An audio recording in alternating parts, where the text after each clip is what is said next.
គេឲ្យយើងរៀបរបៀបថាកតងដោយកតងបាយសីហ្នឹងហើយកតងបាយសីហ្នឹងកតងផ្សេងបាយសីផ្សេងហ្នឹងហើយបាយសីបងបាយសីដែលគេធ្វើអំពីអាស្លឹកចេកគេរុំអីហ្នឹងហ្នឹងហើយបងហ្នឹងហើយ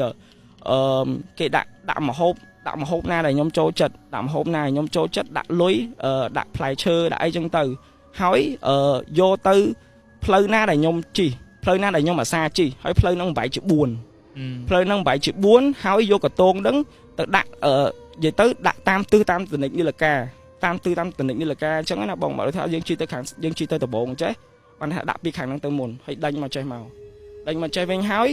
យើងអត់ត្រឡប់ក្រោយទេយើងជិះទៅត្រង់ទៅរហូតហើយកុំជិះកាត់ផ្លូវហ្នឹងទៀតហ្នឹងហើយកុំជិះកាត់និយាយថាជិះផ្លូវណាទៅផ្ទះទៅថ្ងៃស្អែកជិះមកធម្មតាតែអានោះរបៀបថាម៉ាក់ខ្ញុំមកធ្វើអញ្ចឹងណាចែកការហ្នឹងគាត់មកប្រាប់ខ្ញុំគាត់សុកគាត់មកឆាតសួរខ្ញុំ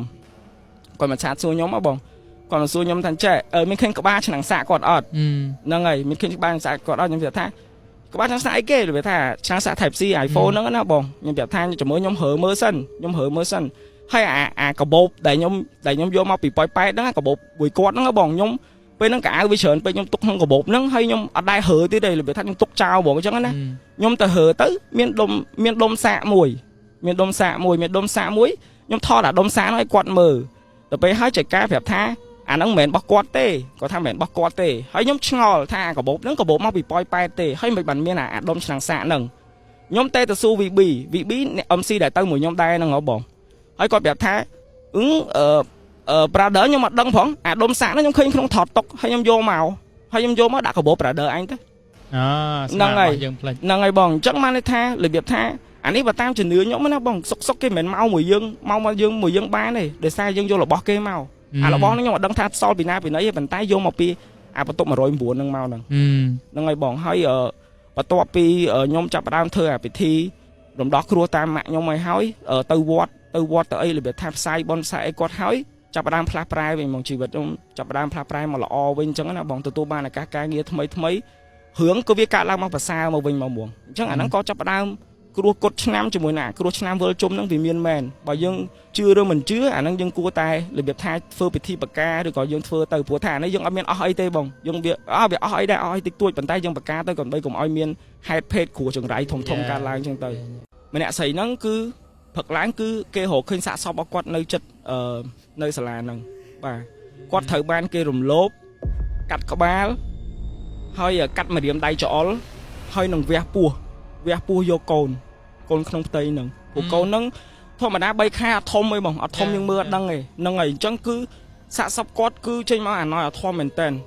បាត់ក្បាលហើយបាត់ដៃច្អល់ខាងស្ដាំរបស់គាត់ក្បាលដាច់ពីខ្លួនឬក៏បាត់ក្បាលហ្មងបងគឺអត់សាកសពហ្នឹងគឺអត់មានក្បាលទេហើយតាក់ទងជាមួយនឹងដៃច្អល់ខ្ញុំមិនដឹងថាមិនបានឃាតកម្មមួយហ្នឹងគេត្រូវកាត់យកទាំងក្បាលកាត់យកទាំងដៃច្អល់ទៅទេប៉ុន្តែបើសម្រាប់អ្នកដែលគាត់ហាត់រាំរបាំគឺដៃច្អល់សំខាន់មែនតើបងសំខាន់នៅក្នុងការរបៀបថាក្បោបាទក្បាច់អីគឺចេញមកគឺតាក់ទងជាមួយនឹងដៃច្អល់ហ្នឹងហ្មងបាទហ្នឹងហើយតែក្បាលរកឃើញក្បាលរកអត់ឃើញទេអារឿងក្បាលហ្នឹងចាំនិយាយក្រោយទៀតអូខេតែពេលដែលគេឃើញដំបងគឺអត់មានក្បាលមានតែដងខ្លួនបាត់ដៃច្អល់និងវះពោះបាទហ្នឹងហើយបងអញ្ចឹងគឺសាកសពគាត់គេប្រទះឃើញហ្នឹងគឺអាណយអធមមែនតើហើយក៏អ្នកគ្រូឬក៏សិស្សនៅក្នុងសាលាហ្នឹងក៏គាត់យកសាកសពហ្នឹងទៅធ្វើបុណ្យតាមប្រពៃណីអីចឹងទៅអញ្ចឹងក្រោយមកទៀតខ្ញុំភ្លេចវគ្គមួយដោយសារតែគាត់ជាសិស្សឆ្នើមអញ្ចឹងរៀងរាល់នៅពេលដែលមានការសម្ដែងនានាគឺគាត់របៀបថាតែងតែមានអត្តភាពណាបងគឺគាត់របៀបថាគេយើងនិយាយថាតួសំខាន់គឺគាត់នៅកណ្ដាលអីចឹងទៅបាទហ្នឹងហើយបងជា main character នៅក្នុងពេលដែលគាត់ទៅ perform នឹងយកហ្មងអញ្ចឹងអំឡុងពេលដែលគាត់មុនពេលដែលគាត់ស្លាប់គឺគេត្រូវមាន perform គេទៅមានការសម្ដែងមួយដ៏ធំប្រចាំខេត្តអីចឹងណារបៀបថាមានអ្នកមុខអ្នកការមានមន្ត្រីជាន់ខ្ពស់ពីខាងខេត្តហ្នឹងគេចុះមកមើលអញ្ចឹងទៅអញ្ចឹងគឺជាព្រឹត្តិការណ៍សំខាន់គឺជាពេលវេលាសំខាន់មែនតើសម្រាប់ខ្លួនគាត់អញ្ចឹងណាប៉ុន្តែគាត់ស្លាប់មុននឹងការសម្ដែងមុនហ្នឹងអញ្ចឹងនៅហ្នឹងគឺគេត្រូវការ recruit គឺគេត្រូវការរកបាទហ្នឹងហើយគេត្រូវការរកតួសម្ដែងដើម្បីមកជំនួសអីចឹងទៅអញ្ចឹងបន្ទាប់ពីគាត់ស្លាប់ទៅក៏អត់ទាន់មានជាមួយនឹងឈុតឆាកលងឬក៏បន្លាចអ្នកជាអ្នករបៀបថាសិស្សរួមអាជីពរបស់គាត់ក៏ដូចជាអ្នកដែលគាត់រស់នៅក្នុងសាលារបាំហ្នឹងឯងបងអញ្ចឹងនៅពេលដែលគេចាប់ផ្ដើមផ្លាស់ប្ដូរជាមួយនឹងតួសំខាន់ហ្នឹង nè đại lời Việt tha ô tiêu họ ta cái select vô e chẳng nó bong chẳng dục lãng cứ quạt tay tại lư tay tại khơi nhà chốt chạ đại đôi nâng chốt chạ đại khang nhung ban hiểu học hàng lớn nó bong tay tại đến tới cứ khơi nơi quạt hòm khơi quạt hạt hòm nơi nơi lại xa nâng buồn bàn tay to tại ngày sân bánh bao màn khơi phẹp không anh tha ô ắt xuống mình tên này chẳng có quạt tiên à vàng nó mà bật bàn tay nó bây đại quạt lục đai tiên và nó nâng tới khơi mình đã xảy đó cứ quạt lịch mau nơi bài chia đi nhóm phẹp bằng ngày chẳng lượng đấy chất nhưng nâng tiệt học sập mai pin nâng này hay là nâng cái miếng phượng sensor đi nhóm bị chạy phẹp bằng ngày than nơi sả nó cứ cái miếng phượng sensor hay phượng sensor nó to tầm miếng mình đứt bạn bị phư ba sờ lấy cả rắn nơi tại lứ hay chỉ mối nè play nó cứ nơi tại lứ nó không thể chịu là biết tha hâm nên nâng chắc bỏng là biết nên nâng chẳng tập đại quạt cái lấy khơi mình đã xây nó cứ mình đã xây nó chập đam hòm con té trong bạn hòm bọc quạt nó cứ quạt hòm thôi khồi ba cứ quạt hòm thôi khồi ba hòm đa thôi khồi ban này tha dân mơ khơi tới quạt ban này tha khơi một quạt này khơi tờ quạt ban này tha châu bay chạy bởi mơ tới cứ khơi non bọc quạt hay quạt hòm thôi mà khồi là biết tha quạt ở đây khơi này cái hòm thôi khồi chẳng này hay đấy bạn nè đó bạn hòm thôi khồi chẳng được pe đại quạt mơ chẳng tới là biết tha đôi y nâng quạt y đôi y nâng mơ mà can quạt chẳng đó pe chẳng cứ mình đã xây nó bay cả ba mau 180 degree មកបាទបាយក្បាល180 degree មកហួមដើរហួមពីមួយទៅមួយចឹង sensor ហ្នឹងអានៅពេលដែលគាត់ចំហៀងដែលគាត់ដើរអានោះលុតអានេះភ្លឺអានោះលុតអានេះភ្លឺចឹងហ៎បងបាទហើយមកតែគាត់ទាញមកវឹបទៅពេលដែលគាត់ទាញវាំងណូនមកហ្នឹងម្នាក់ស្រីហ្នឹងម្ដងមុខហ្នឹងហ្មងបាទម្នាក់ស្រីហ្នឹងម្ដងមុខហ្នឹងហ្មងហើយគាត់ទាញមកនងបិទអត់បាយព្រោះពេលហ្នឹងគាត់គាំងហើយពេលហ្នឹងគាត់គាំងហ្មងហើយម្នាក់ស្រីហ្នឹងសួរគាត់ថាខ្ញុំហួមស្អាតអត់ហើយតែពេលហ្នឹងគឺគាត់ស្លាប់បាត់ដល់ពេលគាត់ខោកផឹកឡើងបានរបៀបថាអ្នកមិត្តរួមបន្ទប់គាត់ឃើញគាត់ស្លាប់អញ្ចឹងក៏ប្រាប់ទៅអ្នកផ្ទះដើម្បីឲ្យមកវិញយកគាត់របៀបថាសួរនំគាត់អញ្ចឹងណាបងយុគមិញមានរឿងអីកើតឡើងអញ្ចឹងទៅប៉ុន្តែទាំងដែលអ្នកដែលនៅក្នុងសាលារបាំហ្នឹងគេដឹងថាមានរឿងអីកើតឡើងហើយឮសំឡេងករ៉ាំងជើងឮសំឡេងដំបងឮសំឡេងករ៉ាំងជើងឮគ្រីង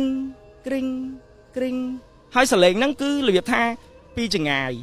បាទពីចងាយមកអញ្ចឹងណាហើយគាត់ទៅពេលដែលឆ្កែលូទំលូហើយលឺសលេងហ្នឹងហើយគាត់មានអារម្មណ៍ថាចាប់ដើម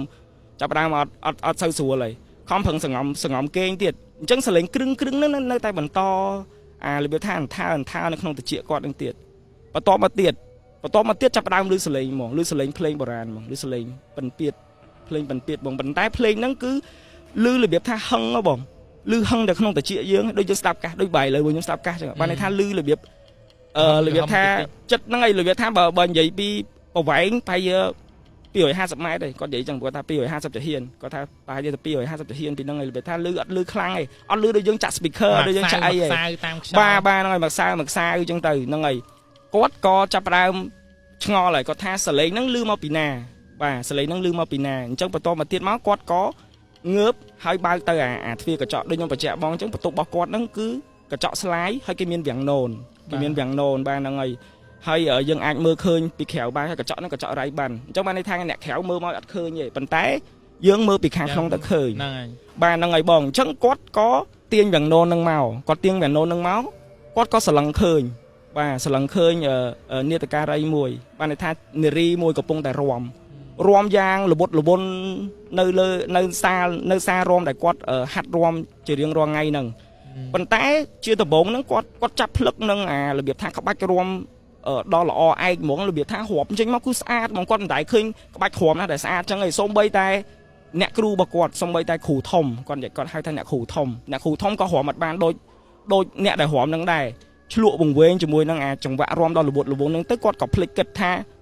ហើយយប់ឯហ្នឹងកដាយប់ឯហ្នឹងហើយមិនបានមានមនុស្សរំ